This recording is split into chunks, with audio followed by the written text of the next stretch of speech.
ప్రస్తుతం జనసేన నాయకుడు పవన్ నిరాహార దీక్షను కొనసాగిస్తున్నాడు. కిడ్నీ వ్యాధులతో బాధపడుతున్న ఉద్దానం బాధితుల కోసం నిరాహార దీక్ష చేస్తున్న సంగతి తెలిసిందే. ప్రభుత్వం వెంటనే ఉద్దానం బాధితులను ఆదుకోవాలని ఇప్పటికీ హెచ్చరించిన పవన్ ప్రస్తుతం ప్రశాంతంగా దీక్షను కొనసాగిస్తున్నాడు. ప్రభుత్వం సహాయాన్ని అందించే వరకు తాను దీక్ష విరమించేది లేదని చెప్పాడు. అయితే పవన్ దీక్షకు పరోక్షంగా చంద్రబాబు ట్విట్టర్ ద్వారా సమాధానమిచ్చారు. అన్ని పనులు జరుగుతున్నట్లు చెప్పాడు.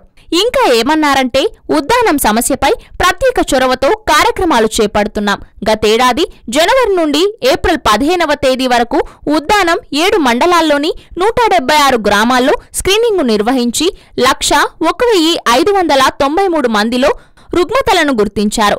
వారిలో 13,093 మందిని కిడ్నీ సంబంధిత వ్యాధి పరీక్షలకు సిఫారసు చేశారు. కిడ్నీ వ్యాధితో బాధపడుతున్న వారికి దగ్గర్లోనే డయాలసిస్ కేంద్రాలు ఏర్పాటు చేసి వైద్యాన్ని చేరువ చేస్తున్నాం.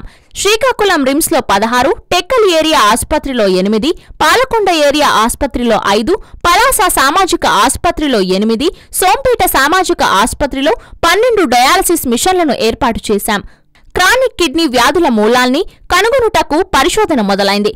ఉద్దానం ప్రాంతంలోని 18 ప్రాథమిక ఆరోగ్య కేంద్రాల్లో వైద్య అధికారులకు సంబంధిత శిక్షను అందిస్తున్నాం.